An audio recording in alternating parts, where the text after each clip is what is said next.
స్తోత్రం. దేవుని పరిశుద్ధ నామమునకు మహిమ కలుగును గాక. ఆమేన్. జీవము కలిగిన దేవుడు మన రక్షకుడు అయిన యేసుక్రీస్తు వారి దివ్య నామమున అందరికీ వందనాలని ఒక లేఖన భాగం చదువుకుందాం. ఈనాటి ధ్యానాంశముగా పరిశుద్ధ గ్రంథం నుండి ఆదికాండము 1వ అధ్యాయము 6, 7, 8 వచనాలు నేను చదువుతూ ఉన్నాను. దయచేసి ఆలకించండి, గమనించండి. ఆదికాండము 1వ అధ్యాయం 6వ వచనం నుండి, మరియు దేవుడు జలముల మధ్యన ఒక విశాలము కలిగి ఆ జలములను ఈ జలములను వేరుపరచునుగాక అని పలికెను. దేవుడు ఆ విశాలము చేసి విశాలం క్రింది జలములను విశాలం మీద జలములను వేరుపరపగా ఆ ప్రకారమైన దేవుడు ఆ విశాలమునకు ఆకాశం అని పేరు పెట్టెను. అస్తమయమును ఉదయమును కలగగా 2వ దినమాయన. చిన్నమాట ప్రార్థన చేసి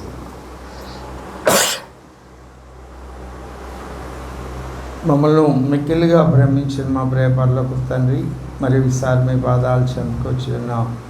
ఎప్పటి వరకు పాటల ద్వారా మీరు మహిమను పొంది ఉన్నారు. వాక్యం ద్వారా మీరు మాతో మాట్లాడమని వేడుకుంటున్నాం. వాక్యమును ధ్యానం చేయడానికి ఒక లేఖనాన్ని చదువుకొని మీ పక్షంగా నేను నిలవబడి ఉన్నానయ్యా. నేను వట్టివాడను మట్టివాడను అల్పున్న యోగ్యును. దయతో నన్ను కనికరించండి. మిస్సలవు చాటును మరుగుపరుచుకున్నాను.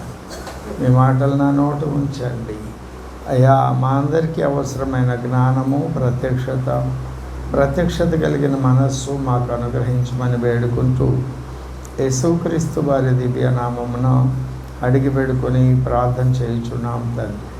ఆమేన్. ప్రభువునందు నాకు అత్యంత ప్రియమైన వాళ్ళారా, ఈ ప్రత్యేకమైన కార్యక్రమం సందర్భంగా ఆదికాండమందుల ఆత్మీయ పాఠములు అనే అంశాన్ని మనం ధ్యానం చేస్తూ వస్తున్నాం.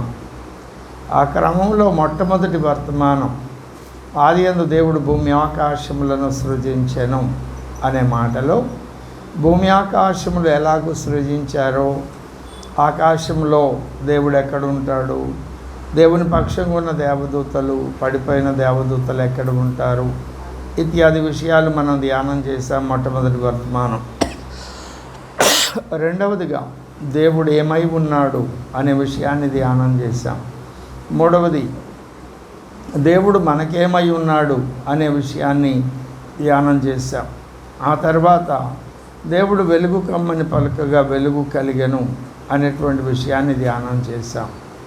వెలుగు చీకటిని వేరుపరిచిన అనుభవంలో నుండి వేరుబాటు జీవితము అనే అంశాన్ని 2 కోణాల్లో 2 వర్తమానాలుగా మనం ధ్యానం చేశాం. ఈ దినం మనం ధ్యానం చేస్తున్న అంశము ఎవరైతే వేరుబాటు జీవితాన్ని కలిగి ఉన్నారో వారికి. అపోస్తల కార్యముల గ్రంథం 2:40 అంటారు, 38లో మారు మనసు పొంది పాప క్షమాపణ నిమిత్తం మారు మనసు పొంది బాప్తిస్మం తీసుకోనండి అని చెబుతూ 40వ వచనంలో మూర్ఖులైన ఈ తరం వారికి వేరే రక్షణ పొందమని లేఖనం చెబుతుంది. అలాగనే ఎవరైతే ప్రభువు కొరకు ఆయత్తపడి ఉన్నారో లూకా సువార్త 1వ అధ్యాయం 17వ వచనం, మరియు అతడు తల్లిదండ్రుల హృదయములను పిల్లలు తట్టుకును అవిధేయులను నీతిమంతుల జ్ఞానమును అనుసరించుటకు త్రిప్పి ప్రభు కొరకు ఆయత్తపడి ఉన్న ప్రజలను సిద్ధపరచుట కొరకై. ప్రభు కొరకు ఆయత్తపడి ఉన్న వారిని గురించి, వారిని సిద్ధపరచుట కొరకై అంటే మూర్ఖులైన ఈ తరం వారికి, వేరైన వారి కొరకే ఈ కార్యం. అలాగనే వెలుగు చీకటి వేరైనట్లుగా చీకటి నుండి వెలుగు వేరు చేయబడిన వెలుగుకు సంబంధించిన వర్తమానం ఇది. అలాగే ప్రకటన గ్రంథం 11వ అధ్యాయం ప్రారంభ వచనంలో, మరియు ఒకడు చేతికర్ర వంటి కొలకర్ర నాకు ఇచ్చి, నీవు లేచి దేవుని ఆలయమును బలిపీఠమును కొలత వేసి ఆలయములో పూజించు వారిని లెక్కబెట్టము. ఫుట్నోట్లో ఏముంది? పూజించు వారిని కొలత వేయు. పూజించేవారు మందిరానికి వచ్చే వాళ్ళందరిని గురించి కాదు. మందిరానికి వచ్చి ఎవరైతే దేవుణ్ణి ఆరాధిస్తున్నారో అట్టి వారి కొరకే ఈ క్రింది జలములు మీది జలములు వేరై అనేటువంటి మాటను, ఆ మాట యొక్క సారాంశాన్ని మన కొరకు దేవుడు అందిస్తున్నాడు. ఒక్కొక్క దినము ఒక్కొక్క ప్రత్యేకతలోనికి మనలను నడిపిస్తున్నట్లుగా ఈ లేఖనం మనకు సాక్ష్యం ఇస్తుంది. వేరైనప్పుడు ప్రభు వలన బలాన్ని పొందుకుంటారు. వెలుగు వేరైనప్పుడు ఇక్కడ క్రింది జలములు మీది జలములను వేరు చేశారట. నీళ్లను ఎవరైనా వేరు చేయగలరా? నిలువుగా కానీ అడ్డంగా కానీ ఐమూలగా కానీ ఏ విధంగానూ వేరు చేయలేరు. కానీ ఇక్కడ దేవుడు క్రింది జలములను మీది జలములను వేరుపరచునుగాక అని పలికినట్లుగా ఈ లేఖనం మనకు సాక్ష్యం ఇస్తుంది. క్రింది జలాలకు మీది జలాలు వేరు చేసిన తర్వాత మీది జలాలకు ఏమని పేరు పెట్టాడు? 7వ వచనం, ఆ విశాలమును చేసి విశాలము క్రింది జలములను విశాలము మీది జలములను వేరుపరపగా ఆ ప్రకారమాయను. దేవుడు ఆ విశాలమునకు ఆకాశం అని పేరు పెట్టాను. ఆ జలములకు, ఆ విశాలమునకు, క్రింద వాటిని గురించి ఏం పేరు పెట్టలేదు. ఆ తర్వాత అక్కడ నుండి మనం చూస్తే 3వ దినం 4, 5, 6 దినాలు, ఆ దినములలో చేసినటువంటి పరిచర్య అంతా చేసినాక దేవుడు మంచిగా ఉన్నది అని చెప్పినట్లుగా మనం చూస్తాం. 12వ వచనం చివరి భాగం, విత్తనములు గల ఫలవృక్షములు మొలిపింపగా అది మంచిది అని దేవుడు చూచెను. అలాగే 17, 18 చివరి వచనం, చీకటిని వేరుపరచుటకు దేవుడు ఆకాశ విశాలమందు వాటి నుంచెను, అది మంచిదని దేవుడు చూశాడు. అట్లనే 5వ దినం 6వ దినం కూడా అది మంచిది అన్నాడు. 31వ వచనం, తాను చేసింది యావత్తు చూసినప్పుడు చాలా మంచిది.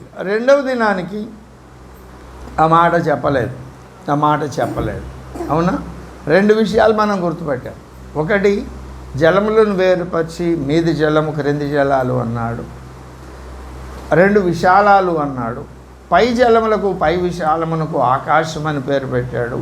నోవహు జలప్రళయం అప్పుడు ఆకాశం నుండి తూములు విప్పింది ఆ పై జలముల్లో నుండే కదా, ఆకాశం అని పేరు పెట్టాడు. క్రింది జలములకు ఏ పేరు పెట్టలేదు, దాన్ని అసలు పట్టించుకోలేదు.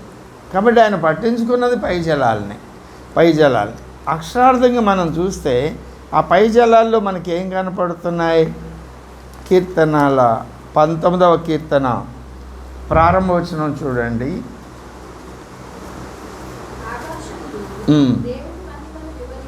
ఏమిటి దేవుని మహిమ? ఆకాశముల్లో సూర్య చంద్ర నక్షత్ర గ్రహ మండలాదులన్నీ కూడా వాటి క్రమాలలో వాటి పద్ధతుల్లో దేవుడు ఆజ్ఞాపించిన విధంగా నడవడం. అవునా? అలా నడవడం ద్వారా మనకి ఏం తెలుస్తుంది? ఆదికాండం 1వ అధ్యాయము 14వ వచనంలో మనకు తెలుస్తుంది. ఏమని తెలుస్తుంది అంటే 14వ వచనం,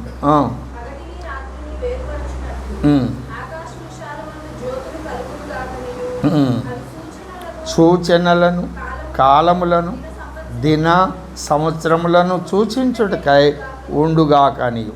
అవునా? ఇట్లా దినములు సంవత్సరములు సూచించుట కొరకై వాటిని నియమించాడు. ఆ దినములు సంవత్సరాలు పక్షాలు మాసాలు ఇవన్నీ వస్తున్నాయి. దానిలోనే ఋతువులు క్రమాలు వస్తున్నాయి. అక్కడ దేవుని మహిమ కనపడుతుంది. అవన్నీ ఒక ఆర్డర్లో నడుస్తూ ఉన్నాయి వాటి కక్షల్లో. తర్వాత అంతరిక్షము ఆయన చేతి పనిని ప్రచురపరుచుతున్నది. 19వ కీర్తనలో అంతరిక్షం ఆయన చేతి పని, అద్భుతమైనటువంటి నిర్మాణం అది, సృష్టి. అది ఏమిటి? సోలార్ సిస్టమ్, స్టెల్లార్ సిస్టమ్, వేగా, నెబ్యులా, గెలాక్సీ, మిల్కీవే. అలాంటి మిల్కీవేలు ఎన్ని ఉన్నాయో, బ్లాక్ హోల్స్ ఎన్ని ఉన్నాయో, కొన్ని క్రొత్త సూర్యుళ్ళు సూర్య కుటుంబాలు పుడుతున్నాయి, నశించిపోతున్నాయి. అవన్నీ కూడా దేవుని చేతి పని. తర్వాత 2వ వచనంలో పగటికి పగలు బోధ చేయుచున్నది, రాత్రికి రాత్రి జ్ఞానము తెలుపుచున్నది. వాటికి భాష లేదు, మాటలు లేవు, వాటి స్వరము వినపడదు. వాటి కొలనూలు భూమి అందంతటా వ్యాపించి ఉన్నది. లోక దిగంతముల వరకు వాటి ప్రకటనలు బయలువెళ్ళుచున్నవి. వాటిలో ఆయన సూర్యునికి గుడారం వేశాడు కదా. ఇది చాలా విశాలమైన అంశం. ఒక చిన్న అంత పుస్తకం రాయగలిగినంత అంశం ఇది. ఒక ఆలోచన చెప్తాను. పగటికి పగలు బోధ చేయుచున్నది, రాత్రికి రాత్రి జ్ఞానము తెలుపుచున్నది. వాటికి భాష లేదు, మాటలు లేవు, వాటి స్వరము వినపడదు, వాటి కొలనూలు భూమి అంతటికి. ఈ మాటలను ఎలా అర్థం చేసుకోవాలి? ఆధ్యాత్మిక పరిభాషలో నీతి సూర్యుడు ఉదయించిన దాన్ని పగలు అంటాం, నీతి సూర్యుడు అస్తమించిన దాన్ని రాత్రి అంటాం. నీతి సూర్యుడు ఎవరు? ప్రభువైన యేసు. ప్రభువైన యేసు అక్షరార్థంగా శరీరధారికి లోకానికి వచ్చిన కాలాన్ని పగలు అంటాం. ఆయన సెలవులో మరణించి తిరిగి వెళ్ళిపోయిన కాలాన్ని రాత్రి అంటాం. మళ్ళీ ఆయన తిరిగి వస్తేనే ఆ నీతి సూర్యుని ఉదయం జరుగుతుంది, పగలు వస్తుంది. అంటే ఇప్పుడు మనమున్న కాలఘట్టం ఏమిటి? ఆధ్యాత్మిక రాత్రిలో మనం ఉన్నాం. కాబట్టి మనం ఈ చీకటిలో ఈ లోకానికి వెలుగుగా ఉండాలి అని ఆయన చెప్పారు. ఇది మొదటి అర్థం. రెండవ అర్థము అక్షరార్థంగా పగలు రాత్రి. పగలు రాత్రి. పగలు ఎవరు ఉన్నారు? సూర్యుడు,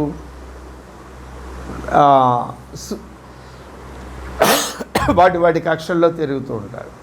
సూర్యుని ఉదయము, సూర్యుని అస్తమయముతో ఉదయకాలపు ఉత్పత్తులు, సాయంకాలపు ఉత్పత్తులు అని సూర్యుని గురించి, సూర్యుడు అక్షరార్థమైన సూర్యుడు ఉదయించి అస్తమించేటప్పుడు ఈ ప్రకృతిలో అనేక చర్యలు జరుగుతున్నాయి. 65వ కీర్తనలో చెప్తాడు ఆ మాటలు. జ్ఞాపకమైన 65వ కీర్తన 8వ వచనం 2వ పాదం. ఉదయ సాయంత్రముల ఉత్పత్తులను నీవు సంతోషభరితములుగా చేయుచున్నావు, నీవు భూమిని దర్శించి దాన్ని. ఇప్పుడు ఉదయ సాయంత్రముల ఉత్పత్తులు అంటే ఉదయ సంధ్య, సాయంకాల సంధ్య. ఆ సమయంలో మనం డి విటమిన్ దొరుకుతుందని ఉదయకాలం కూర్చుంటాం. ఇది మనకు తెలిసినవి. కొన్ని తెలియనివి ఎన్నో ఆ సూర్యోదయంలోనూ సూర్యాస్తమయంలోనూ. ఇక ఈ ప్రకృతిలో ఎన్ని మార్పులు జరుగుతున్నాయో తెలియదు కదా. పగలంతా కొన్ని జీవులు నిద్రపోతాయి గుహల్లోకి, వాటి నివాస స్థలాలు. సాయంత్రం అయ్యేటప్పటికి అవి బయటకు వస్తాయి. అలాగే ఉదయమున పుష్పాలు వికసిస్తాయి, సాయంత్రానికి వాడిపోతాయి లేదా రాలిపోతాయి. అవునా? ఇలాంటివి ఎన్నో కొన్ని కోట్ల కార్యాలు ఉన్నాయి. మరి రాత్రి సమయంలో రాత్రికి రాత్రి జ్ఞానము నేర్పడం ఏమిటి? చంద్రుని యొక్క కాంతి ద్వారా అనేక పెనుమార్పులు భూమి మీద జరుగుతున్నాయి. ఉదాహరణకు ఆ చంద్రుడు పూర్తిగా ప్రకాశిస్తే భూమి మీద కదా మనస్సును ప్రభావితం చేసే అనేక కారకాలు చంద్రుని యొక్క సంపూర్ణతలోనూ అసంపూర్ణంగా మారిపోయే పరిస్థితుల్లో మనకు కనపడతాయి. ఇంకా చంద్రుని ద్వారా చంద్రుని యొక్క గమనం ద్వారా ఋతువుల్లో మార్పులు. కొన్నిసార్లు మంచు కురుస్తుంది, కొన్ని మాసాలు.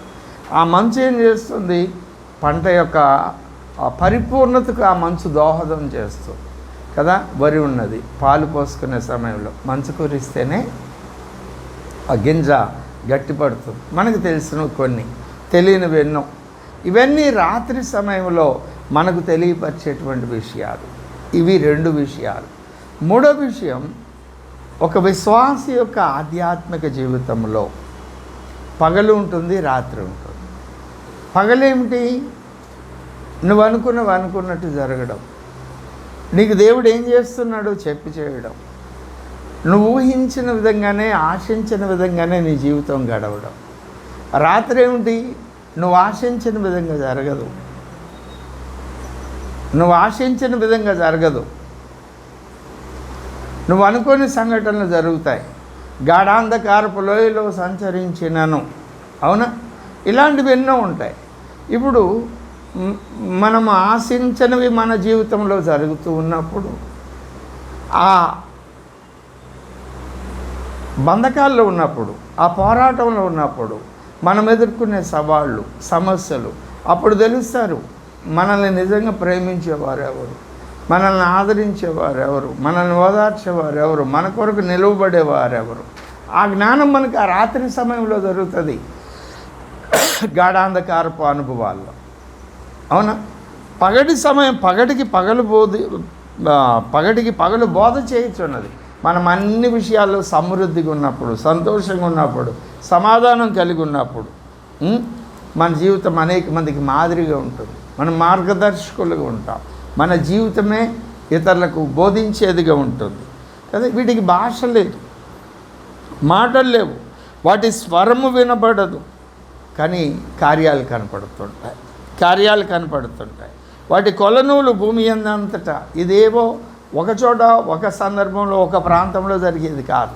భూమి మీద అందంతటా కూడా ఎవరైతే దైవభక్తి సాధన చేస్తున్నారో ఆ చేస్తున్న వారి అందరి జీవితాల్లో ఈ అనుభవాలు మనం చూస్తాం. అంటే పగటికి పగలు బోధ చేయుచున్నది, రాత్రికి రాత్రి జ్ఞానం తెలియచేస్తుంది. అంటే 6000 సంవత్సరాల భక్తుల చరిత్ర, 2000 సంవత్సరాల సంఘ చరిత్ర ఈ విషయాలు మనకు బోధిస్తున్నాయి. ఎంత విశాలమైన అంశము! ఈ మాటలు నేను మీకు ఎందుకు పరిచయం చేస్తున్నాను? ఇది పైనున్నటువంటి విశాలంలో అక్షరార్థంగా మనకు కనిపించేటువంటి సూర్య చంద్ర నక్షత్ర గ్రహ మండలాదులు, వాటి వలన ప్రభావితమయ్యే పగలు రాత్రి గురించి భౌతికంగా మనకు కనపడుతున్నవి అవే ఆత్మ సంబంధమైన విషయాలుగా కూడా మన జీవితాల్లో కొనసాగుతున్నాయి. ఈ మాటలు మీరు మనసును పెట్టండి. యేసు ప్రభువు వారు ఈ లోకంలోనికి వచ్చినప్పుడు ఆయన ఏమన్నారు? నేను లోకానికి వెలుగును అన్నారు. నేను సత్యమును గురించి సాక్ష్యం చెప్పడానికి వచ్చాను అన్నారు. నా రాజ్యం ఈ లోక సంబంధమైంది కాదు, పరలోక సంబంధమైంది. ఒకవేళ ఈ లోక సంబంధమైంది అయితే నా వాళ్ళు వచ్చి పోరాడతారు. యోహాను సువార్త 18:36 మనం చూస్తాం. ఇలాంటి అనేక సన్నివేశాలు మనం చూస్తాం. కాబట్టి మనం పైనున్న వాటిని చూసినప్పుడు పరసంబంధమైన వాటిని మనము అభ్యాసంగా సాధన చేస్తున్నప్పుడు మనం ఈ లోకంలో జీవించడం చాలా కష్టమైంది. చాలాసార్లు ఆయన చెప్తాడు కదా, యోహాను సువార్త 16:33 ఈ లోకంలో మీకు శ్రమ కలుగుతుంది. ఫిలిప్పీ 1:30 శ్రమ పొందడానికి మీకు శ్రమ పొందుట మీకు అనుగ్రహించబడిందని చెప్తాడు. హెబ్రీలకు రాసిన పత్రిక 11వ అధ్యాయం 38వ వచనంలో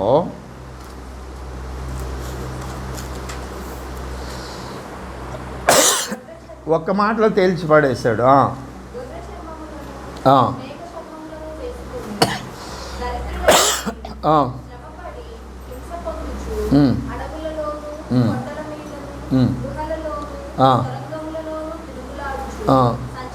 ఎవరు?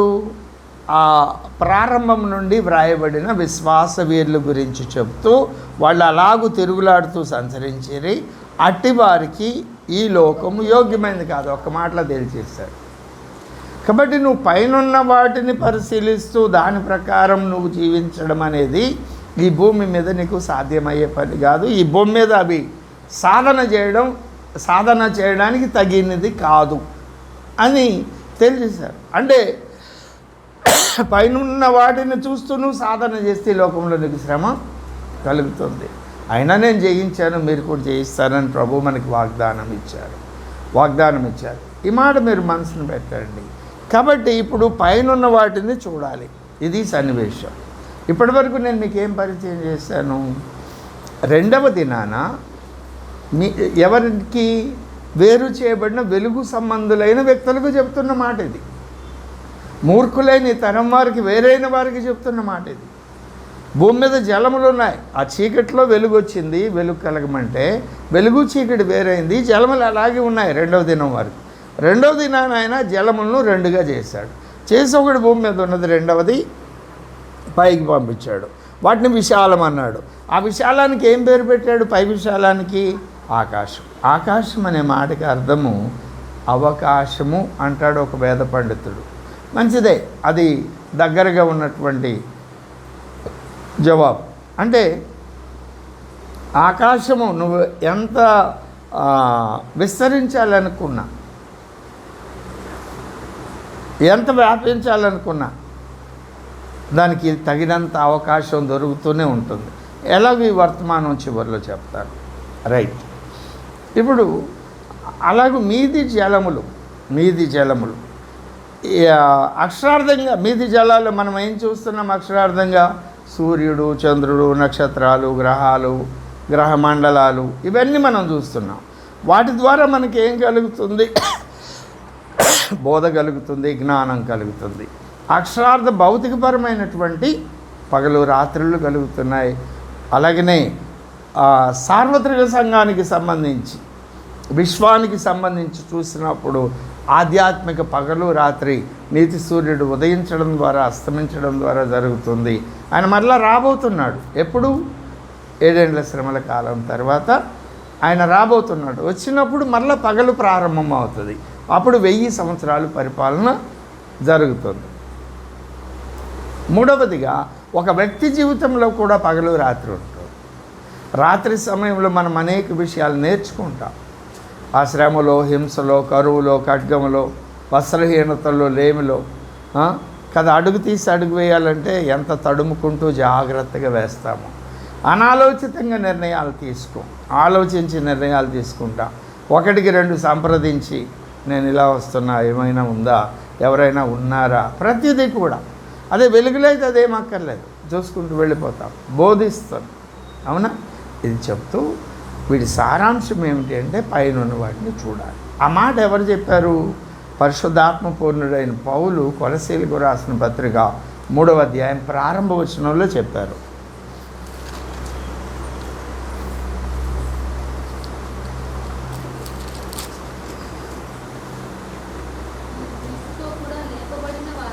అంటే క్రీస్తుతో కూడా లేపబడ్డము అంటే మనం ఎప్పుడు లేపబడ్డాం? క్రీస్తుతో కూడా. ఏమండి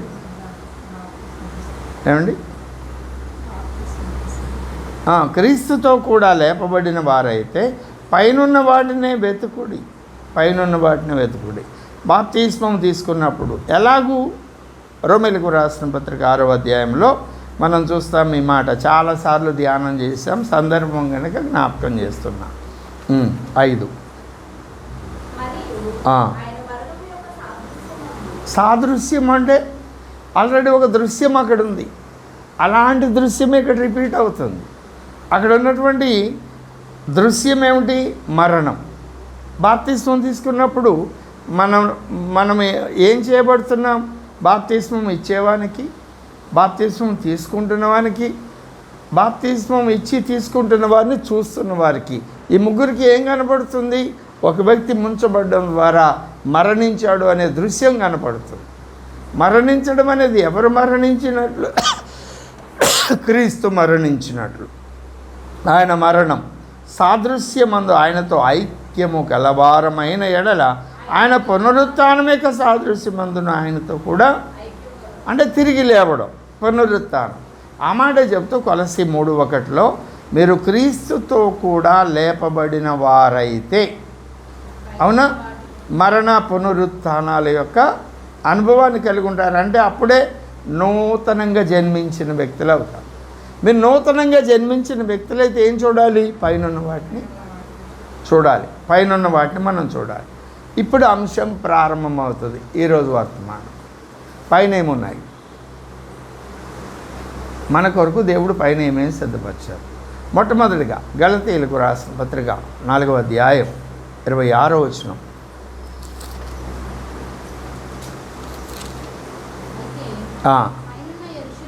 పైన ఉన్న యెరూషలేము స్వతంత్రంగా ఉన్నది. పైనున్న యెరూషలేముని గురించి లేఖనం ఏం చెప్తుంది? ప్రకటన గ్రంథం 21వ అధ్యాయం 9-10 వచనాల్లో చూస్తే దేవుని సంఘం, అవునా, నిర్మాణం అంతా ఎలా ఉందో ఆ క్రింది వచనాల్లో వ్రాయబడి ఉంది. ఇప్పుడు పరలోకంలో పైనున్న వాటిని వెతకండి అన్నాడు. పైనున్న వాటిని వెతకండి. పైన ఏమున్నది? దేవుని రాజ్యం. సంఘము అంటే దేవుని పట్టణం. సంఘము అంటే దేవుని రాజ్యం. సంఘము అంటే దేవుని సేన. ఇలాగ అనేక విషయాలు మనం చెప్పుకున్నాం. దేవుని రాజ్యాన్ని వెతకండి. దేవుని రాజ్యాన్ని, పైనున్న వాటిని వెతకండి. దేవుని రాజ్యాన్ని వెతకడం అంటే అర్థం ఏమిటి? ఒక రింగ్ పడిపోయింది, వెతకండి, అది ఎవరికి దొరికితే వాళ్ళదే. అంటే అర్థమేంటి? వెతకండి అంటే వెతికిన వాళ్ళకి ఎవరికైతే దొరుకుతుందో అది వాళ్ళకి సొంతం అవుతుంది. అక్కడ హెల్ప్ చేయడం అనేది అది ఇంకొకటి, నాది పోయింది మీరు వెతికి పెట్టండి అనేది ఒకటి. అలా కాదు, ఇక్కడ మీ కొరకు ఒక గిఫ్ట్ దాచి ఉంచాం, వెతకండి, ఎవరికి దొరికితే వాళ్ళది అన్నప్పుడు అది. ఇప్పుడు దేవుని రాజ్యాన్ని వెతకమంటే రాజ్యంలో ఏముంది? రోమా 14:17 ఆయన నీతి, ఆయన సమాధానం, పరిశుద్ధాత్మ ఎందలి ఆనందం, దేవుని యొక్క శక్తి. కొరింథీయులకు రాసిన మొదటి పత్రిక 4:20 ఇవన్నీ అక్కడ ఉన్నాయి. వాటిని వెతకండి అంటే వాటిని పొందుకోండి అని అర్థం కదా, వాటిని పొందుకోండి అని అర్థం. దీనిని ఆది కాండం నుండి ప్రకటన గ్రంథం వరకు దైవభక్తి సాధన చేసిన భక్తులందరూ వెతికారు. ఎలా వెతికారు? అబ్రహాం జీవితాన్ని చూస్తే హెబ్రీయులకు రాసిన పత్రిక 11:10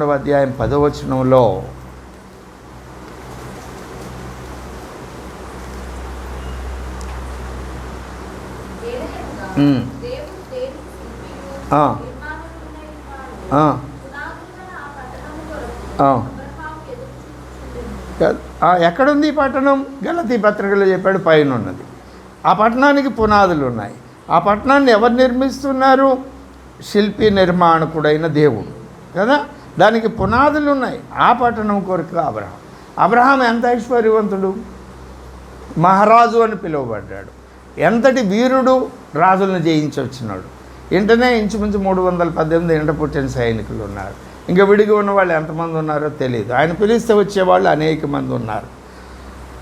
విస్తారమైన సంపద ఉంది, బంగారము, వెండి, పశువులు, పనివాళ్ళు, ఇవన్నీ ఉన్నా కూడా గుడారంలోనే జీవించాడు. ఎందుకని? కట్టుకోవడానికి సరంబి వేసిన ఇళ్ళు కట్టుకోవడానికి ఆయన జ్ఞానం లేదా, డబ్బు లేదా? అన్నీ ఉన్నాయి. కానీ ఆ పట్టణాన్ని చూశాడు. ఇవి ఇక్కడ ఉన్నవన్నీ తాత్కాలికమైనవి, ఒక దినాన్ని విడిచిపెట్టి వెళ్ళిపోవాలి. అది స్థిరమైనది, నిత్యం ఉండేది, యుగాలు ఉండేది. అది ఆయన నా కొరకు నిర్మిస్తున్నాడు. కాబట్టి ఇక్కడ ఎంతకాలం ఉంటాను ఏమో నాకు తెలియదు. ఉన్న కొద్ది కాలం వర్షం నుండి, చలి నుండి, వాతావరణ పరిస్థితుల నుండి, క్రూర మృగాల నుండి, వీటి నుండి నేను కాపాడుకోవడానికి నాకు షెల్టర్ ఉంటే చాలు.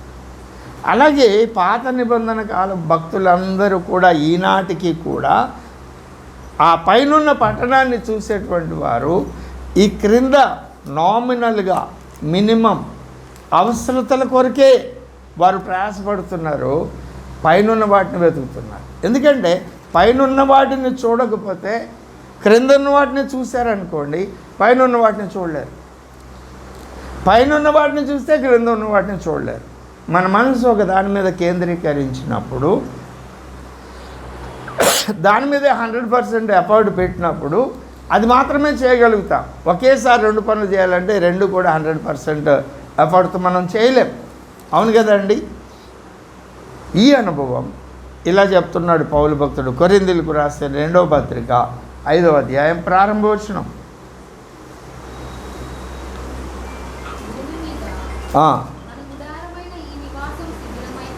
అంటే మన శరీరం అవునా, చేతి పని కాక దేవుని చేత కట్టబడినదియు నిత్యమైనదియునైన నివాసం పరలోకమందు మనకున్నది. ఇప్పుడు ఈ భూమి మీద ఈ శరీరంలో ఆయన నివసిస్తున్నాడు. భూమి మీద ఈ శరీరంలో ఆయన నివసిస్తున్నాడు. ఇది ఒక దినాన్ని శిథిలమైపోతుంది. ఈ మట్టిలో కలిసిపోతుంది కూడా. ఆత్మ దగ్గరికి వెళుతుంది. వెళ్ళిన ఆత్మను మళ్ళా ఈ శరీరాన్ని మహిమ శరీరంగా మార్చి చేసి పరలోకంలో ఉన్నటువంటి మన కొరకు అవసరమైనటువంటి పరలోకంలో మన కొరకు సిద్ధపరిచినటువంటి విషయాలు దేవుడు మనకు అనుగ్రహిస్తాడు. అవి నిత్యము ఉండేటువంటివి, అవి శాశ్వతమైనటువంటివి. ఈ భూమి మీద ఉండేది ఏది శాశ్వతమైనది కాదు. అక్షరార్థంగా మనం కట్టుకునే ఇళ్ళు కానీ, మనం అలంకరించుకునే అలంకరణలు కానీ, లేకుంటే మనం ఉపయోగించే ఏ ఉపకరణం కానీ అవేవి శాశ్వతమైనది కాదు. ఇప్పుడు అబ్రహాం ఆ ఇల్లు ఎందుకు కట్టుకోలేదు? గట్టి ఇల్లు, బంగ్లా ఎందుకు కట్టుకోలేదు? ఆయనకి ఏమైనా శ్మశాన వైరాగ్యం ఉందా?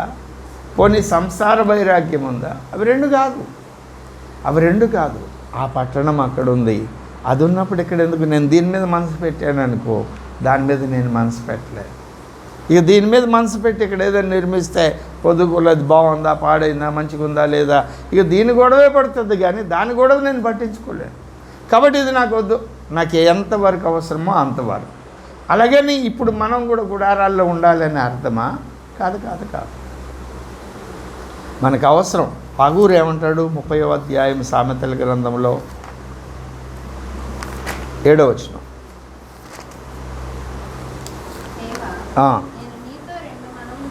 ఎన్ని మనవులు?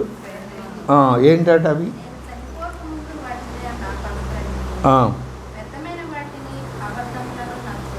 ఇది మొదటి మనవి, వ్యర్థమైన వాటిని అబద్ధమును నాకు దూరం. ఇది రెండవది, పేదరికం వద్దు అంటే నాకు ఎంత కావాలో అంత. ఎక్కువ ఇస్తే ఏం చేస్తావట?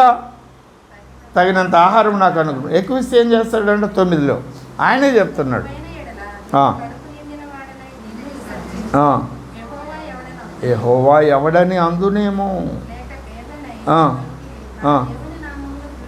దూషింతునేమో. ఇది ప్రవక్త, రాజు, ఆయన దేవోక్తి అయిన నోటు ఉన్నది. ఆయన పలుకుతున్న మాటలు, నాకు ఏది అవసరమో అంతే. ఎక్కువ అవద్దు, తక్కువ. ఎక్కువ ఇస్తే యెహోవా ఎవడో అంటాడు, తక్కువైతే బేదనే దొంగిలించి నీ నామానికి అవమానాన్ని తీసుకొస్తాను అంటాడు. ఇదే మాట దావీదు యొక్క అనుభవాన్ని చూడండి. 67వ కీర్తన ప్రారంభ వచనం.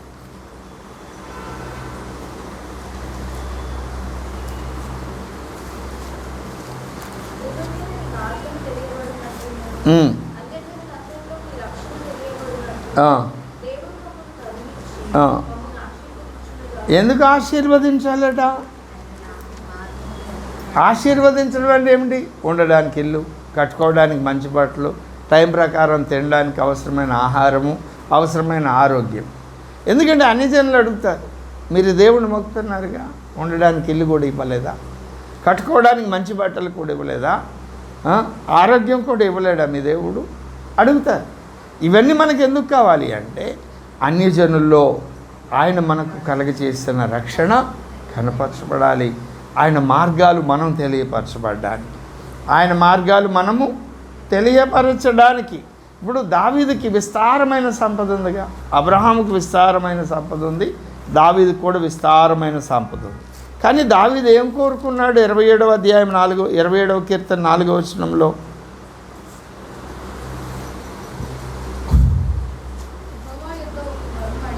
ఒక్క వరం అడిగితేని వెతుకుచున్నాను. అడిగాడంట, వెతుకుతున్నాడట. అడుగుడి మీకు ఇవ్వబడును, వెతుకుడి మీకు దొరుకును, తట్టుడి మీకు తీయబడును. ఒక్క వరం అడిగాను, ఆ ఒక్క వరాన్ని వెతుకుతున్నాను. యెహోవా ప్రసన్నతను చూచుటకును, ఆయన ఆలయంలో ధ్యానించుటకును నా జీవితకాలమంతయు నేను యెహోవా మందిరములో నివసింప తట్టవలసిందేమిటి? దేవుని ప్రసన్నత, దేవుని యొక్క హృదయ స్పందన, ఆయన ఆలోచన విధానం, నిర్ణయాలు వైఖరి. ఏం దావీదు, ఒక పట్టణమే కట్టించుకున్నావుగా, దావీదుపురం అని. ఆ పట్టణంలో నీకు మంచి బంగ్లా ఉంది కదా, దానిలో ఉండొచ్చు కంటే. కాదయ్యా, నేను మందిరంలోనే ఉంటాను. ఇది పరలోకమును గురించి మనం సిద్ధపడవలసినటువంటి విధానం భక్తుల జీవితాల్లో నుండి నేను మీకు చూపిస్తున్నటువంటి ప్రభువునందు నాకు అత్యంత ప్రియమైన వారులారా, పరలోక రాజ్య ప్రవేశానికే చాలా కండిషన్ చెప్పాడు. మత్తయి సువార్త 5వ అధ్యాయం 3వ వచనం చూడకుండా చెప్పండి. ఆత్మ విషయమై దీనులైన వారు ధన్యులు, పరలోక రాజ్యము వారిది. అవునా? ఆత్మ విషయమై దీనత్వం ఉంటే పరలోక రాజ్యము వారిది. 10వ వచనం,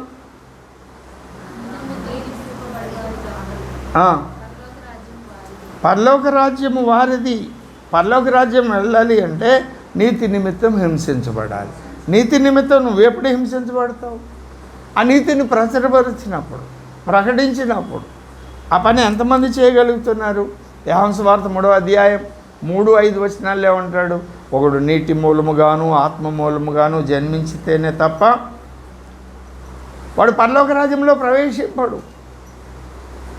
లూకాసు వార్త 9:62 అంటాడు, నాగడి మీద చేయి వేసిన వాడు వెనుకకు తిరిగి చూస్తే వాడు పరలోక రాజ్యంలో ప్రవేశింపడు. మత్తయి సువార్త 7వ అధ్యాయం 21వ వచనం చూడండి. ప్రభువా ప్రభువా అని నన్ను పిలుచు ప్రతివాడును పరలోక రాజ్యంలో ప్రవేశింపడు కానీ పరలోకమందున నా తండ్రి చిత్త ప్రకారం చేయవాడే. ప్రవేశానికే ఇన్ని కండిషన్స్ ఉన్నాయి. పరలోక రాజ్యంలో ప్రవేశించడానికి ఇన్ని కండిషన్స్ ఉన్నాయి. ప్రవేశించిన తర్వాత పరలోక రాజ్యంలో అల్పులు ఉన్నారు, అధికులు ఉన్నారు, గనులు ఉన్నారు, ఘనత లేని వారు ఉన్నారు. 5:19 మత్తయి సువార్త.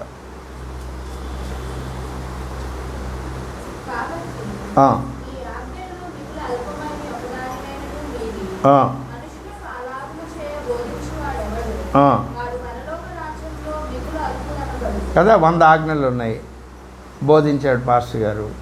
99 పాటించి 1 పాటించకపోతే పరలోక రాజ్యంలో ఉన్న వాళ్ళ లిస్ట్ రాస్తే లాస్ట్ పెరిగింది అంట. అదే 100 పాటిస్తే ఫస్ట్ పేరట. అవునా?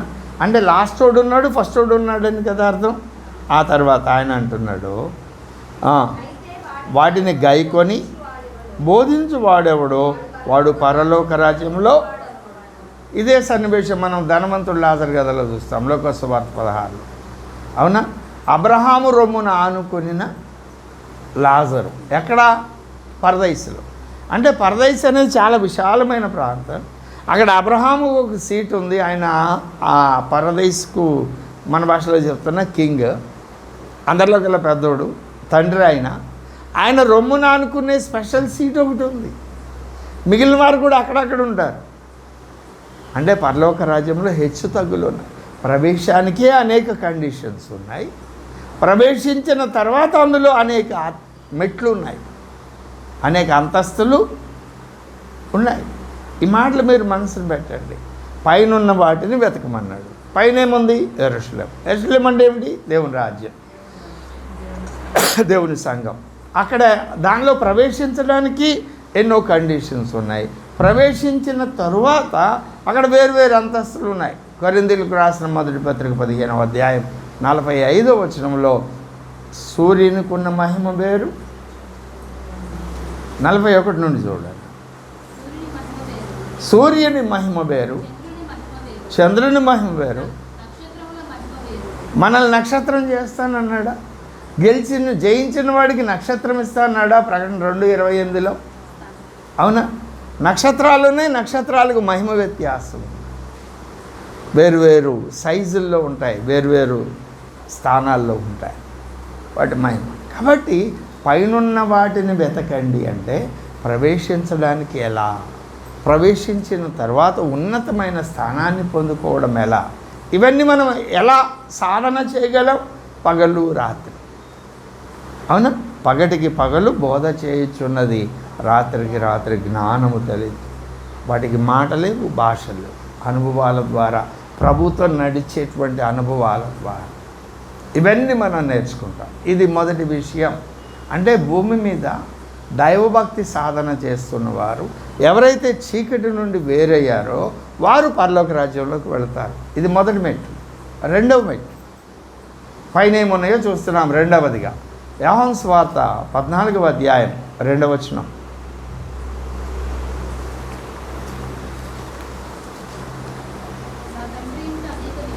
అనేక నివాసములు గలవు. తండ్రి ఇల్లు ఎక్కడ?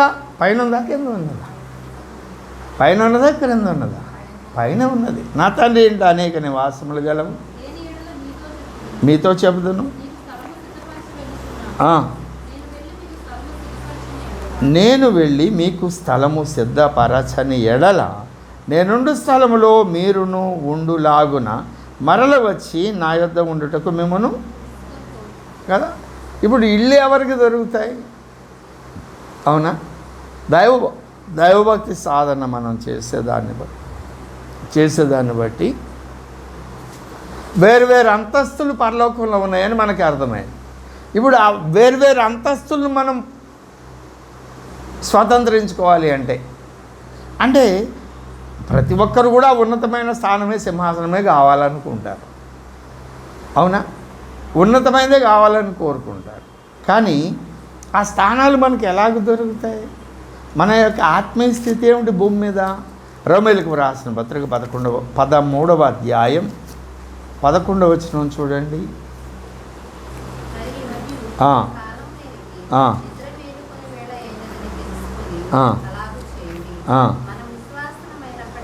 ఏమిటి ఏమిటి ఏమిటి మనము ఒకప్పుడు విశ్వాసులుగా ఉన్నాం. విశ్వాసులము అయినప్పటికంటే ఇప్పుడు రక్షణ మనకు మరి సమీపంగా ఉన్నది. ఒకప్పుడు విశ్వాసులమై ఉన్నాము, ఇప్పుడేమై ఉన్నాం? రక్షణ సమీపంగా ఉన్నది, అది ఇంకొక థింగ్. ఇప్పుడేమై ఉన్నాం? ఒకప్పుడు విశ్వాసులమై ఉన్నాం. విశ్వాసి అంటే ఏమిటి?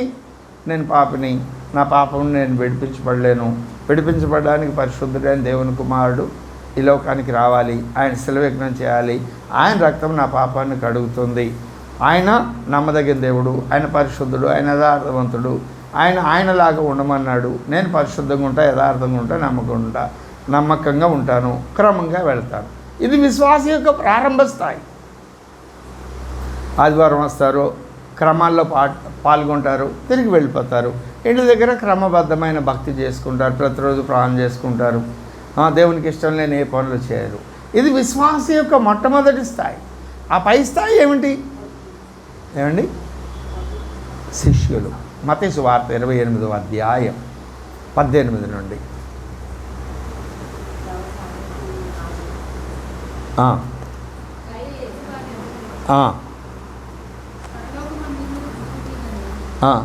18 నుండి కదా.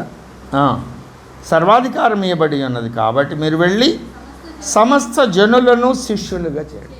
శిష్యుడు అంటే ఏమిటి? యెషయా గ్రంథం 50వ అధ్యాయం 4-5 వచనాల ప్రకారం తిరుగుబాటు చేయలేదు. ఆయన నాకు వినబుద్ధి పుట్టించక నేను తిరుగుబాటు అంటే ఇది చెయ్యి అంటే చేస్తారు. ఈరోజు సమాజముగా కూడుకొనక మానుకొనక మరి ఎక్కువగా కూడుకొంచు అనే లేఖనం ఉంది. ఇది మనం చేయాలి అని ఆత్మపూర్ణులైన వ్యక్తులు, దైవ సేవకుడు ఎవరైనా చెప్తే దానికి లోబడతారు. దేవుని స్వరమే. అలాగే అనేక విషయాలు ఉన్నాయి. సువార్త ప్రకటించండి. అయ్యో సువార్త ప్రకటించని ఎడల నాకు శ్రమ అన్నారు. అదేంటి? సువార్త ప్రకటిస్తే కదా శ్రమ, హింస, బెత్తాల దెబ్బలు, కొరడాల దెబ్బలు, చెరసాలు. ఈ అయ్యగారేంటి రివర్సల్ వాడాడతాడు పౌలు గారు? అవునా? అవి అర్థం చేసుకొని దాని ప్రకారం ఆయన ఆజ్ఞలు నెరవేర్చేవాడు శిష్యుడు. శిష్యుడు అంటే దేవుణ్ణి సంతోషపెట్టేవాడు, మనుషులను సంతోషపెట్టేవాడు కాదు. గలతీ 1:10 నేను మనుషులను సంతోషపెట్టిన నేను క్రీస్తుకు దాసును కాకపోయి ఉంటాను అని అన్నాడు. ఇది 2వ అంతస్తు. వీళ్ళకి ఏముందట? యోహాను సువార్త 14వ అధ్యాయం ప్రకారం ఇళ్ళు, పరలోకంలో ఇళ్ళు.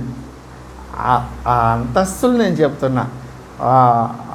విశ్వాసులనే అంతస్తు ఒకటి, శిష్యులనే అంతస్తు ఒకటి.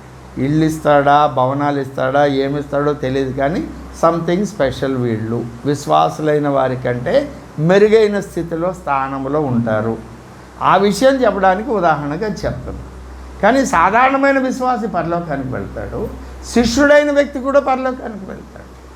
వెళ్ళినప్పుడు వాళ్ళిద్దరికీ ఒకటే అంతస్తు ఉండదు, వేరు అంతస్తులు ఉంటాయి. ఇప్పుడు పౌలు గారు అన్ని దెబ్బలు పొందారు, అన్ని హింసలు పొందారు. నేను వెళ్ళి నాకు కూడా పౌలు గారికి ఇచ్చిన ఆధిక్యతలని నాకు ఏమంటే ఇస్తారు? ఆయన ఇయర్. ఎందుకని? పౌలు గారి ప్రయాస మహా గొప్పది. ఆ పని కొరకు దేవుడు ఆయన్ని ఎన్నిక చేసుకున్నాడు, ఆయన వాడుకున్నాడు. నాకు ఇచ్చిన పని అది గొప్పది, ఘనమైంది. పౌలు గారితో పోల్చినప్పుడు అంత గొప్పది కాదు కదా. 3వ తరగతి సిలబస్ వేరు, 10వ తరగతి సిలబస్ వేరు. 10లోకి వచ్చినోడికి 10 సిలబస్ ఇస్తారు, 3లో ఉన్నోడికి 10 సిలబస్ ఇవ్వరు. ఆ 3లో సిలబస్ వాడు కంప్లీట్ చేస్తేనే వాడు గొప్ప, వాడు చేయించినట్టు. అట్లనే డిగ్రీ పీజీ మీరు ఏదైనా చెప్పండి.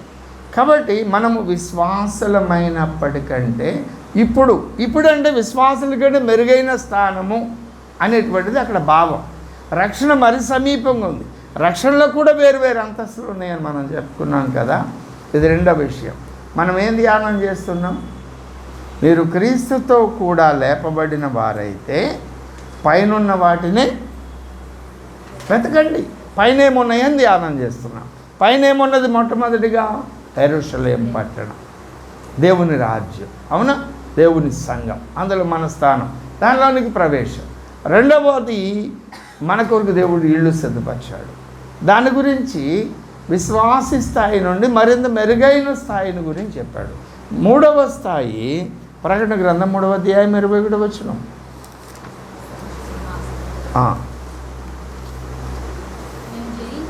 నేను జయించి నా తండ్రితో కూడా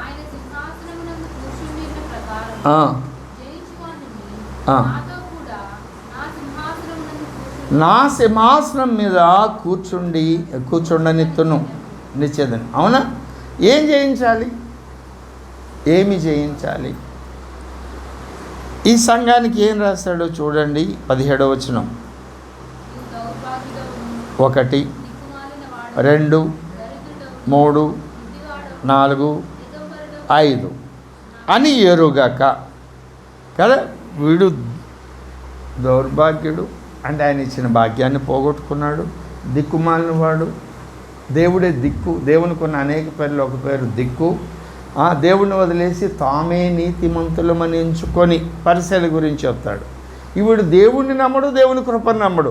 నేను పొద్దున్నే లేచా, ప్రార్థన చేశా, మధ్యాహ్నం చేశా, సాయంత్రం చేశా, వారానికి 2 రోజులు ఉపవాసం ఉన్నా, బీదలకి ధర్మం చేశాను, ఆ శంకర్ వల్లే నేను లేను. వాడి నీతిని వాడు నమ్ముకుంటాడు, దేవుణ్ణి నమ్మడు, దేవుని కృపను నమ్మడు. ఎట్లాంటి దిక్కుమాలినోడు అనమాట. నువ్వు చేసేవన్నీ కరెక్టే, కానీ ఆయనను నమ్మి చేయాలి, ఆయన ఎందుకు విశ్వాసం ఉంచి చేయాలి. ఆయన ఎందుకు విశ్వాసం ఉంచకుండా చేసేవాడు దిక్కుమాలినోడు. అట్టడోళ్ళు క్రైస్తవ సమాజం. నేను ఎంత చేశానండి దేవునికి? మందిరానికి ఎంత చేశానండి? పాస్టర్ గారికి ఎంత ఇచ్చానండి? సువార్త ఎంత ప్రకటించానండి? అక్కడ దేవుడు సిలువ ఏముండవు. రైట్, వీళ్ళు దిక్కుమాలిన బ్యాచ్. తర్వాత 3 గుడ్డివాడవును, దరిద్రుడవు. ఆధ్యాత్మిక దారిద్ర్యం. ఇది తిడుతున్నాడు కదా. ఆధ్యాత్మిక దారిద్ర్యం అంటే ఏమిటి? దేవునితో వ్యక్తికి సంబంధం ఉండదు, సహవాసం ఉండదు, ప్రత్యక్షత ఉండదు. ఆయన మాట్లాడి ఎంతో కాలమై ఉంటుంది. అప్పుడు మాట్లాడింది ఇప్పుడు చెప్పుకొని బతికేస్తుంటారు.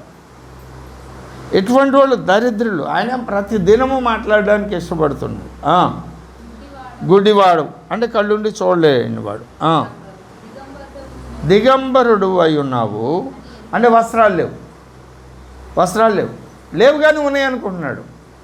గుడ్డోడు కానీ అన్నీ చూస్తున్నాను అనుకుంటున్నాడు. వీళ్ళకి ఏం చెప్పాడు ఆయన? నీవు ధనవృద్ధి చేసుకొనున్నట్లు. ఇలాంటి భ్రష్టత్వంలో ఉన్న సంఘానికే జయించినోడికి సింహాసనం అన్నాడు. అవునా? నువ్వు ధనవృద్ధి చేసుకోవాలి. లేదు కదా నీకు ధనం, లేకుండానే ఉందనుకుంటున్నావు కదా. ఇప్పుడు నిజంగా ధనవృద్ధి చేసుకోవాలి అంటే నువ్వేం చేయాలి? అగ్నిలో పుటం వేయబడిన బంగారాన్ని కొనుక్కోవాలి. తర్వాత నీ దిశమలో సిగ్గు కనబడకున్నట్లు ధరించుకుంటూ తెల్లని వస్త్రాలను కొనుక్కోవాలి. 3వది, నీకు దృష్టి కలిగినట్లు నీ కన్నులకు కాటుకున్న నా యొద్ద కొనమని ఆయన యొద్ద కొనుక్కోవాలి. అంటే ఏంటి అర్థం కదా? అంటే ఏమిటి అర్థం? అగ్నిలో పుటము వేయబడిన బంగారాన్ని కొనుక్కోవాలట. అగ్నిలో పుటము వేయబడిన బంగారం ఏ కొట్లో దొరుకుద్ది? పేతురు రాసిన 1వ పత్రిక 1వ అధ్యాయం 7వ వచనం 6 నుండి చదవాలి.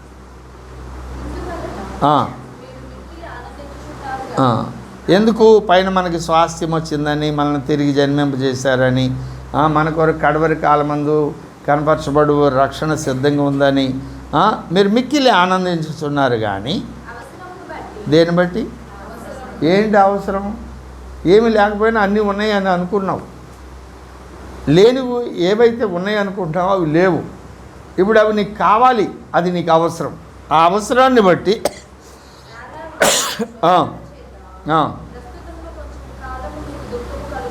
దుఃఖము కలుగుచున్నది.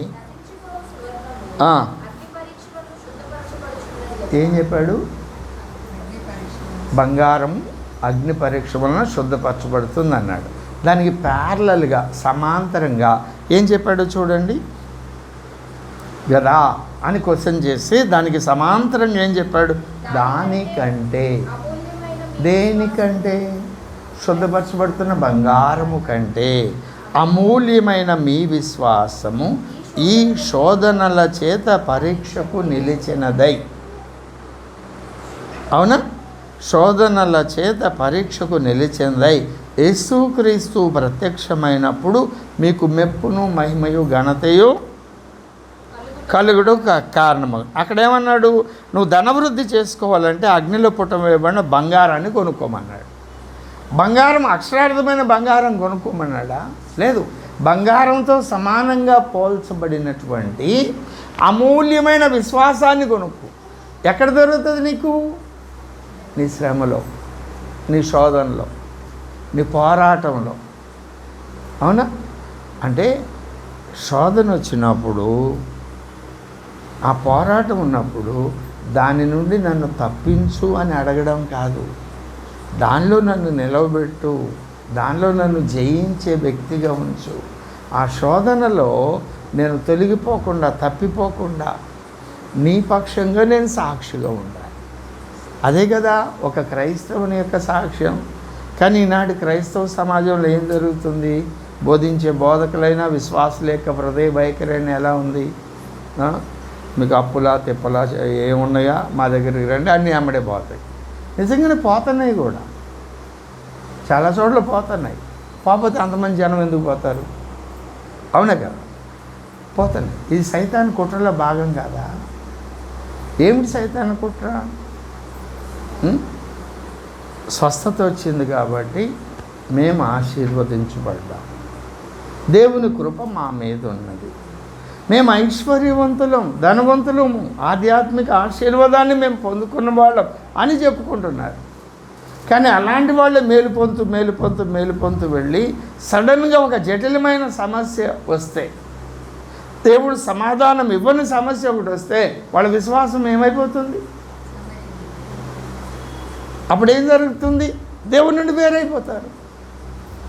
అదే ఒక శోధన, అది చిన్నదా పెద్దదా, అది చిన్నదైనా పెద్దదైనా నువ్వు సహించగలిగినంత శోధన ఇస్తా అన్నాడుగా.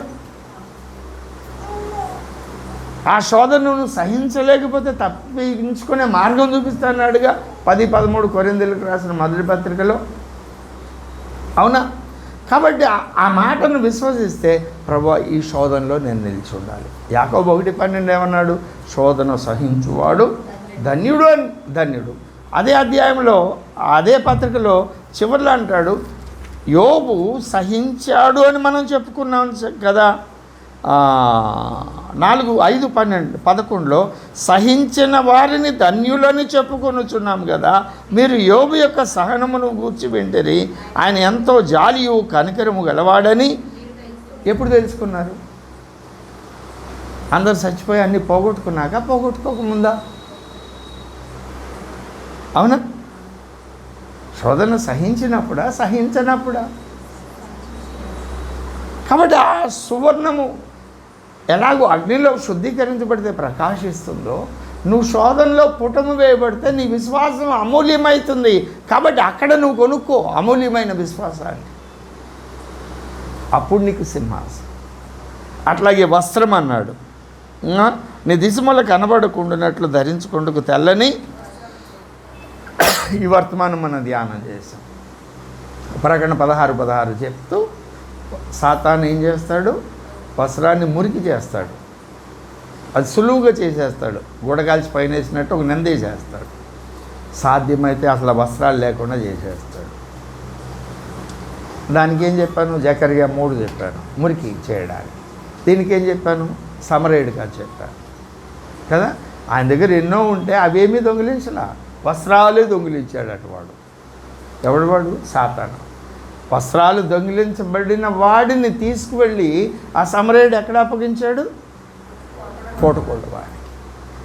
పూటకొళ్ళవాని దగ్గర ఏమున్నది? పూటకొళ్ళవాడు దేనికి సాదృశ్యం? దైవ సేవకుడు అంటే సంఘం. ఇట్లాంటి బ్యాచ్ చాలామంది ఉంటారుగా. ఉన్నప్పుడు అందులో వేరు అవసరతలు కలిగిన వ్యక్తులు ఉంటారు. వీళ్ళు కోలుకునే కొలది వృద్ధాశ్రమాల్లో మనం చూస్తాం. ఏంటి? వాళ్ళ యొక్క ఆరోగ్యాన్ని బట్టి, ఆలోచన విధానాన్ని బట్టి వాళ్ళు ఏదైనా పనులు చేస్తానంటే ఆ పనులు అప్పగిస్తారు. చిన్న పనులు వాళ్ళు చేయగలిగారు. అట్లనే దేవుని సంఘంలో కూడా విశ్వాసుల యొక్క ఆత్మీయ మెట్టులను బట్టి, వారి యొక్క ఆసక్తిని బట్టి దైవ సేవకుడి ద్వారా ఆయా పనులు అప్పగిస్తారు. అది పరిచర్య కావచ్చు, ఆహారం కావచ్చు, లేకుంటే ప్రజలను పిలవడం కావచ్చు, సేవకుడు సహకారి కావచ్చు, లేకుంటే ప్రకటన చేయడం కావచ్చు, ప్రార్థన కావచ్చు, ఏదైనా కావచ్చు. అవునా? ఆ పనులు చేయడం అంటే, వస్త్రాలంటే దేనికి గుర్తు? క్రియలు. ఆ క్రియలు ఇక్కడ అప్పగించబడతాయి.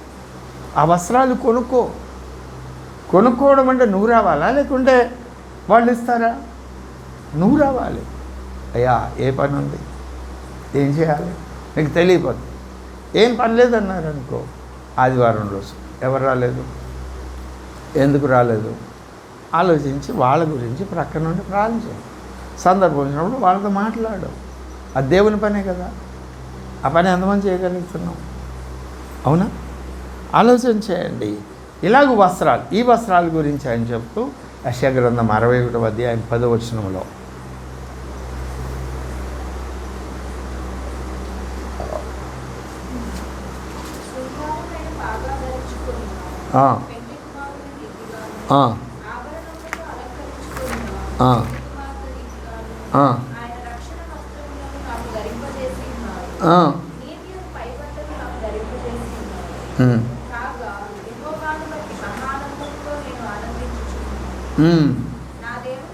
కదా, రక్షణ వస్త్రము, స్థుతి వస్త్రం, ఇవన్నీ ప్రభు ఇచ్చేది. దీనికి అనేక ఉదాహరణలు. ఒక ధనవంతుడైన వ్యక్తి యేసును వెంబడించడానికి వచ్చారు. లోకాసు వార్త 18-19లో మనం కదా వచ్చినప్పుడు, అయ్యా నిత్యజీవం పొందడానికి నేనేం చేయాలి ఓ సత్పురుషుడా అంటే, ఆజ్ఞలు పాటించమన్నారు. ఆ తర్వాత అవన్నీ నేను చేస్తున్నానంటే, పోయి అన్నీ అమ్మేసి పేదలకు ఇచ్చి నన్ను వెంబడించు. ఇట్లాగే దేవుడు ఆయా వ్యక్తులకు ఆయా పనులు అప్పగించారు. అట్లాగే దేవుని సంఘంలో అలాంటి విషయాలే మనకు అనేకం కనపడతాయి. కాబట్టి ఆ పనులకు పూనుకోవడం, వస్త్రాలు కలిగి ఉండడం, అవి కొనుక్కోవాలి. దాని కొరకు నీ సమయాన్ని ఖర్చు పెట్టాలి, తలాంతులను ఖర్చు పెట్టాలి, డబ్బు ఖర్చు పెట్టాలి, నీకున్న సామర్థ్యాలను ఖర్చు పెట్టాలి. అవునా? ఇలాగున మనం దేవుని సన్నిధిలో దేవుడు అప్పగించిన పనులను మనం నమ్మకంగా చేయాలి. ఇలాంటి వచనాలు అనేకం ఉన్నాయి. దీనికి వ్యతిరేకంగా ఉన్నవాళ్ళు చాలామంది ఉన్నారు.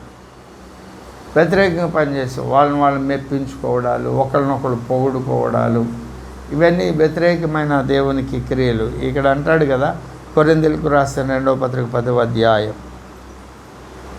12వ వచనం.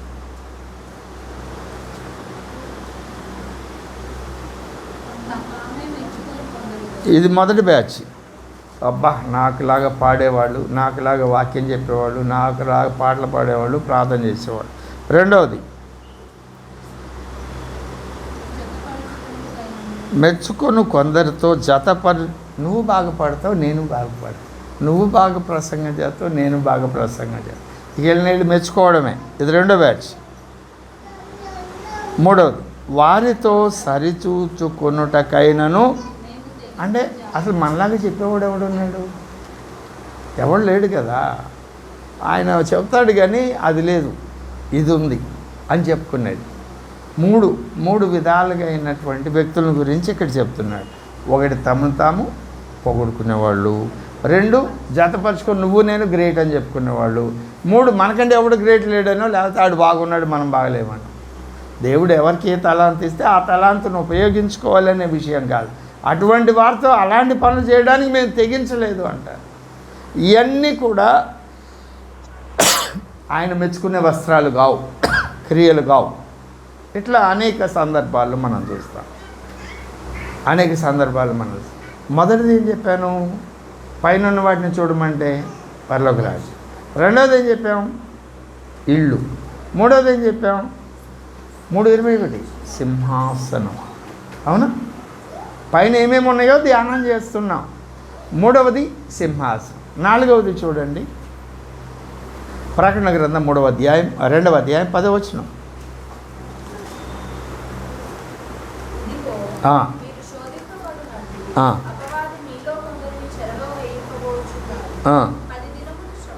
ఎన్ని దినాలు అంటే నువ్వు పొందే శ్రమకి దేవుడు ఒక టైం నిర్ణయించాడు. మొదటి మాట ఇది. నీ శ్రమ కాలంలో నమ్మకంగా ఉండు అని అనలా. శ్రమ తీరిన తర్వాత ఇంక నీకు శ్రమ రాదు. నువ్వు నెమ్మదిగా సుఖంగా ఉంటావు. శ్రమ కాలంలో నువ్వు ఎట్టయినా నమ్మకంగానే ఉంటావు. శ్రమ తీరిపోయిన తర్వాత నెమ్మది, సమాధానం, సంతోషం వచ్చిందే, అప్పుడు నువ్వు నమ్మకం ఉండు చచ్చిపోయిన దాకా. ఎందుకంటే నాకే శ్రమ లేదు, నాకేమీ కష్టం లేదు, దేవుడు నాతో ఉన్నాడు, దేవుడు నన్ను ఆశీర్వదించాడు, కాబట్టి నేను ఎలా ఉన్నా పర్లేదు, నేను ఆశీర్వదించబడిన వ్యక్తిని అని దేవుడు ఆజ్ఞాపించినవి చేయకుండా నువ్వు తప్పిపోయే ప్రమాదం ఉంది. కాబట్టి మరణం వరకు నమ్మకంగా ఉండము. అప్పుడేమన్నాడు? అది నెక్స్ట్ ఏమి ఇస్తున్నాడు? కిరీటం. మీకు జ్ఞాపకం వస్తుంది కదా పౌలు గారి అనుభవం. తిమోతికి రాసిన 2వ పత్రిక 4వ అధ్యాయం 7వ వచనం. నా విశ్వాసాన్ని కాపాడుకున్నాను, గురి వద్దకు వెళ్ళాను అని. ఆ తర్వాత వచనంలో ఏమంటాడు?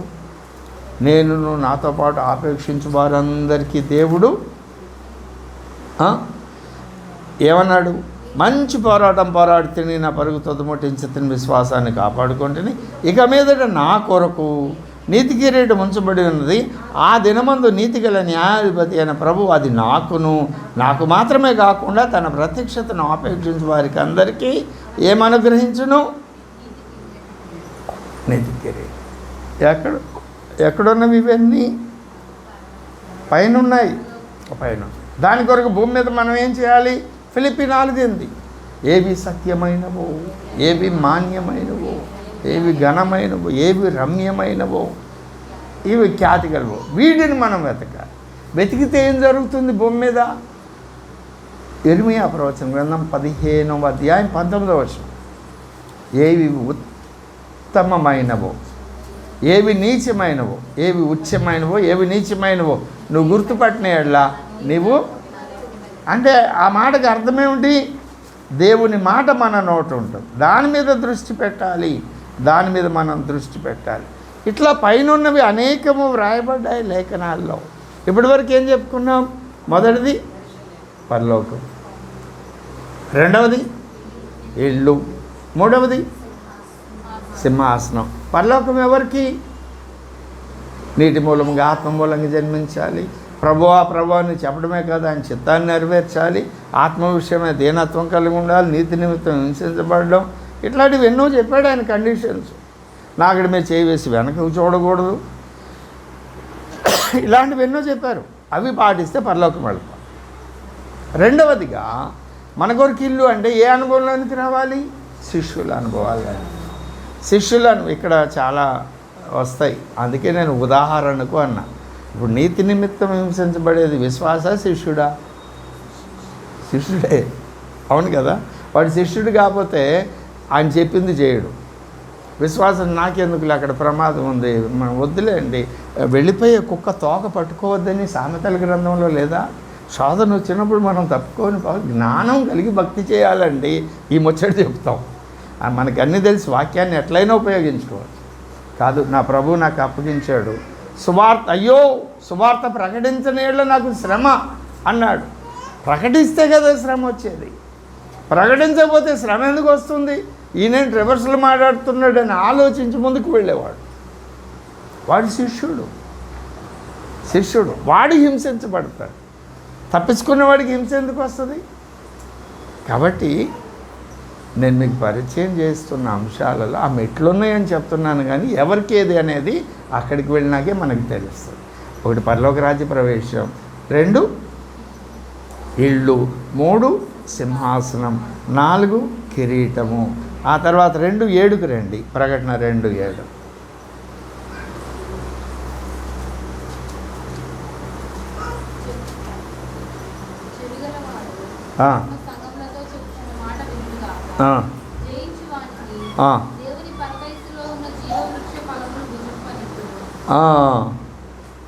అక్కడ తినద్దు అన్నాడు. కెరూబులను కావలి పెట్టాడు ఆదాముకి. ఎందుకు? మంచి చెడు తెలివినిచ్చే వృక్ష ఫలం చెట్టు ఫలాన్ని తిన్నందుక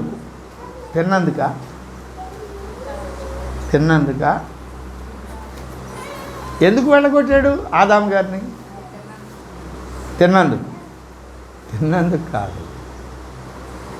కాదు. అది మంచి చెడు తెలివినిచ్చు ఫలం కదా. అది ఆ తోటలో ఉంచాడు. అతను కీడు కలిగించేదైతే ఆ తోటలో ఎందుకు ఉంచుతాడు అని తండ్రి. అక్కడ అది తినినందుకు కాదు, తినడంలో దేవుని ఆజ్ఞను అతిక్రమించాడే, ఆజ్ఞను అతిక్రమించినందుకు. తినడానికి క్రమం ఉంది. మొదట జీవవృక్ష ఫలముల చెట్టు ఫలాన్ని తిని ఆ తర్వాత ప్రభువే అది వాళ్ళకి ఇచ్చేవారు. వీళ్ళకి మంచి చెడు తెలివి కావాలా వద్దా? కావాలి. ప్రభువే ఇచ్చేవాడు. అది ముందు అది తిన్నాడు, ఆజ్ఞను అతిక్రమించాడు. ఆజ్ఞను అతిక్రమిస్తే ఏం జరుగుతుంది? మంచి చెడు వివేచన వచ్చింది. ఆజ్ఞను అతిక్రమిస్తే ఆజ్ఞాతిక్రమం పాపం, పాపం వల్ల వచ్చే జీతం మరణం. ఆ మరణం ఎలాగొస్తుంది? రుగ్మతలు, ఏదో ఒక కారణాలు, శరీరం మృతతుల్యం కావడం. ఈ మృతతుల్యమవుతూ శిథిలమైపోతున్న శరీరం మనిషి పొందుకునేప్పుడు ఒకవేళ జీవవృక్ష ఫలముల చెట్టు ఫలాన్ని తింటే సావుడు, ఈ రోగాలు తగ్గవు. అది వానికి మేలు కాదు. కాబట్టి వెళ్ళగొట్టాడు, కావలి పెట్టాడు. ఇప్పుడు ఆ వెళ్ళగొట్టబడిన మనిషిని మరలా దేవునితో సమాధానపరచబడడానికి 3:15 ప్రవచనం చెప్పి స్త్రీ సంతానానికి సర్ప సంతానానికి వైరాన్ని కలిగజేసి శిలువ మరణ పునరుత్థానముల ద్వారా ఎవరైతే ఆయన విశ్వసించారో ఆ విశ్వసించిన వారు ఆయన ఆజ్ఞల ప్రకారం బ్రతుకుతున్న వారికి ఆ జీవవృక్ష ఫలం చెట్టు ఇవ్వడానికి ఆయన వాగ్దానం చేశాడు. అది జయించాలి. ఇక్కడ ఏం జయించాలి? ఎఫెసీ సంఘంలో ఉన్న విషయాలు ఏమిటి?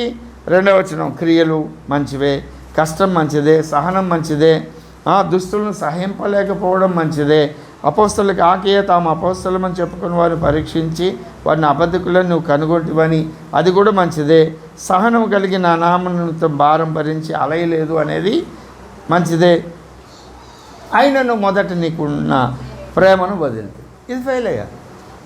నువ్వు ఎక్కడి నుండి పడిపోయావు గుర్తు తెచ్చుకో, మరలా అది సరి చేసుకో. అప్పుడు నీ దీపస్తంభం నీ దగ్గర ఉంటుంది. లేకపోతే దీపస్తంభం తీసేస్తావు.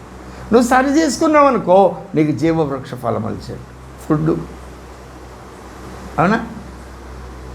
ఇల్లు, సింహాసనం, కిరీటం, ఫుడ్, అవునా? 17వ వచనం చూడండి, 2:17.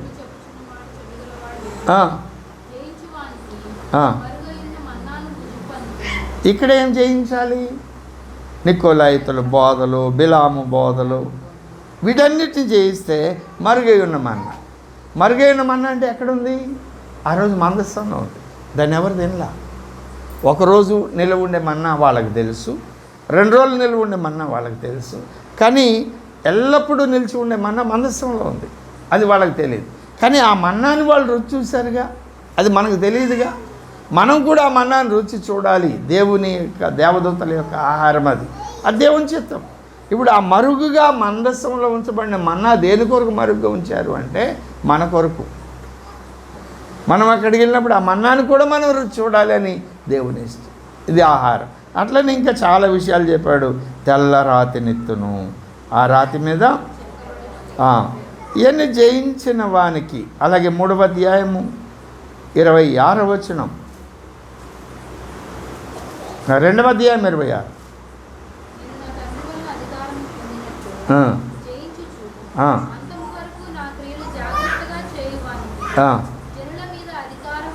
అది ఇక్కడ అధికారం. ఉత్తుత్తి సింహాసనం, ఉత్తుత్తి కిరీటం కాదు. నిజమైన సింహాసనం, నిజమైన కిరీటం, అధికారం. అతడు ఇనపదండంతో వారి నీళ్ళను వారు కొమ్మరు వాని పాత్రలు పగలగొట్టబడుదురు, మరియు అతనికి వేకువ చుక్కను. ఇక్కడ జయించే విషయాలు ఏమిటి? యెజబెల్ అనే ప్రవక్త క్రియలను, యెజబెల్ను వెళ్ళకొట్టడం, దాని క్రియలను లయం చేయడం. అట్లాగే సార్దీసు, తెల్లని 4వ వచనం 5 నుండి చదవండి. జయించువాడు అలాగున తెల్లని వస్త్రములు ధరించు, గ్రంథంలో నుండి అతని పేరు ఎంత మాత్రమును తుడుపు. ఏం జయించాలి? క్రియలు సంపూర్ణంగా ఉండేటట్టు చూసుకోవాలి. ఇక్కడ క్రియలు సంపూర్ణంగా లేవు. ఆ విషయాన్ని మనం చూస్తాం. అట్లనే ఫిలదెల్ఫియా సంఘానికి వచ్చేటప్పటికి 12వ వచనం, జయించువాని నా దేవుని ఆలయంలో ఒక స్తంభముగా చేస్తాను, అందులోని వాడు ఇక మీదట ఎన్నిటికీ వెలుపలికి పోడు.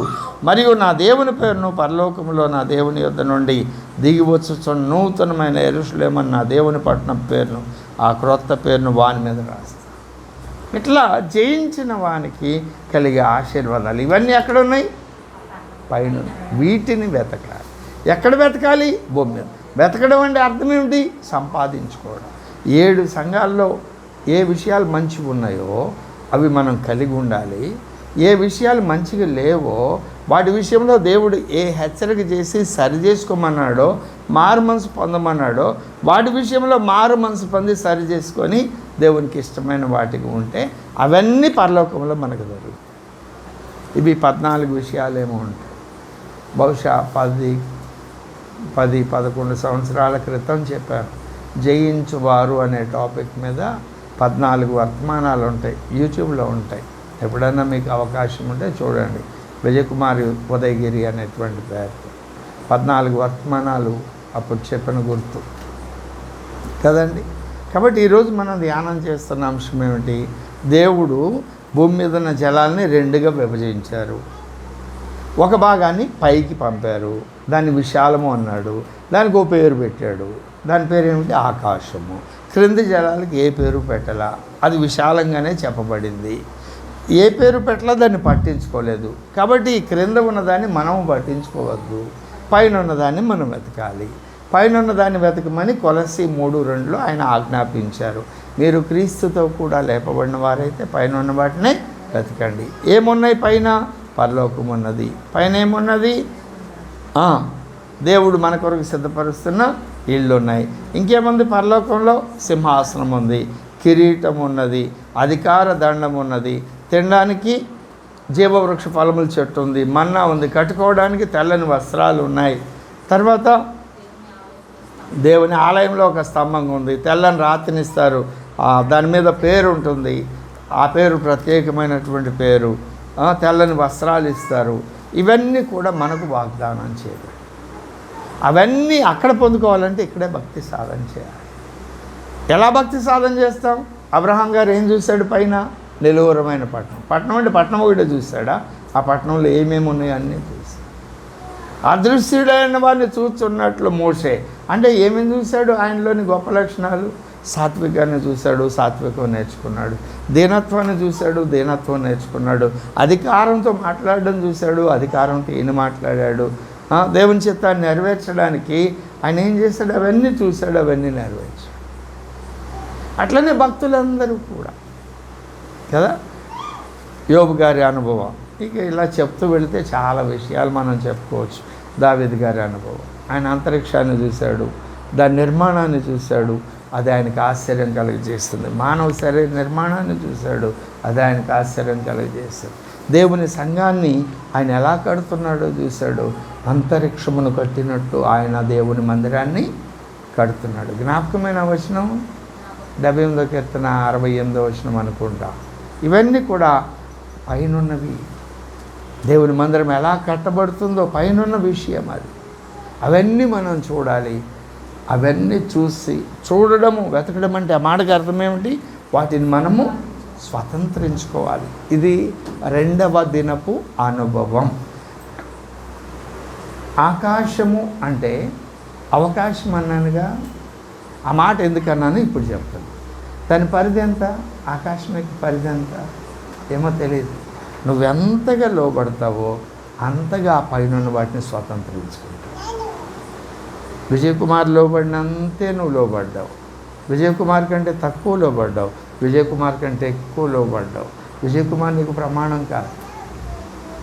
నీ కొరకు ఏదైతే సిద్ధపరచబడిందో అదంతా నేను పొందుకోవాలి, అవన్నీ నా కొరకే సిద్ధపరిచారు అని ఆ సమర్పణ, ప్రతిష్ట కలిగించి ఆ ప్రత్యేకత కలిగిన జీవితం నువ్వు జీవించినప్పుడు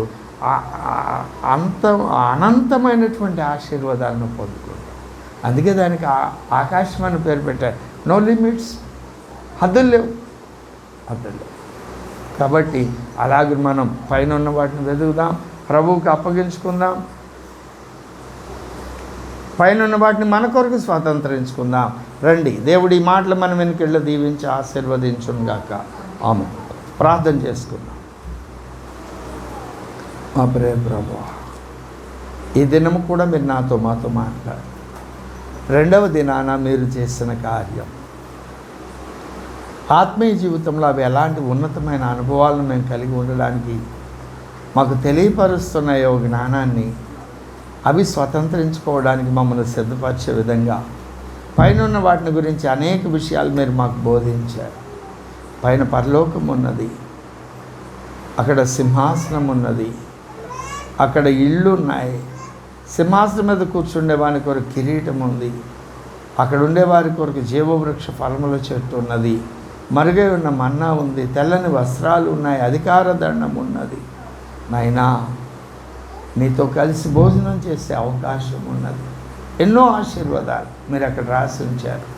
అవన్నీ మేము స్వతంత్రించుకున్నట్లు, వాటి మీద లక్ష్యం ఉంచున్నట్లు మీ కనికరం నా మీద మా మీద కుమ్మరించి శ్రేష్టమైన అనుభవాల ద్వారా మేము నడిపించబడినట్లు మీ కనికరం మాకు దయచేయండి. మీ దయగలిగిన హస్తాలుగా అప్పగిస్తూ వినిన ప్రతి మాట మా హృదయంలో భద్రం చేసుకుని ధ్యానం చేయనట్లు స్వతంత్రించుకున్నట్లు మీ కనికరం దయచేయండి. ఇలాగ మీ సన్నిధిలో మీకు సాక్షులుగా బ్రతుకున్నట్లు మీ కృప దయచేయమని వేడుకుంటూ యేసుక్రీస్తు వారి దివ్య నామమున అడిగి వేడుకొని ప్రార్థన చేయుచున్నాం తండ్రి. ఆమేన్. తండ్రి యొక్క శాశ్వతమైన ప్రేమ, కుమారుని యొక్క శాశ్వతమైన కృప, పరిశుద్ధాత్మదేవుని యొక్క అన్యోన్యము మనోహరమైన సహవాసం చేరికూడిన మనకు, ఈ లోకంలో ఉన్న సకల పరిశుద్ధులందరికీ సదాకాలం తోడై ఉండునుగాక. ఆమేన్, ఆమేన్. అందరికీ వందనాలు. ప్రకటించిన వాటి ప్రకారం ప్రార్థన చేయండి. దైవాశీర్వాదాలు పొందుకోండి. దేవుడు మిమ్మల్ని నిండాలుగా దీవించునుగాక. Amen. Thank you very much.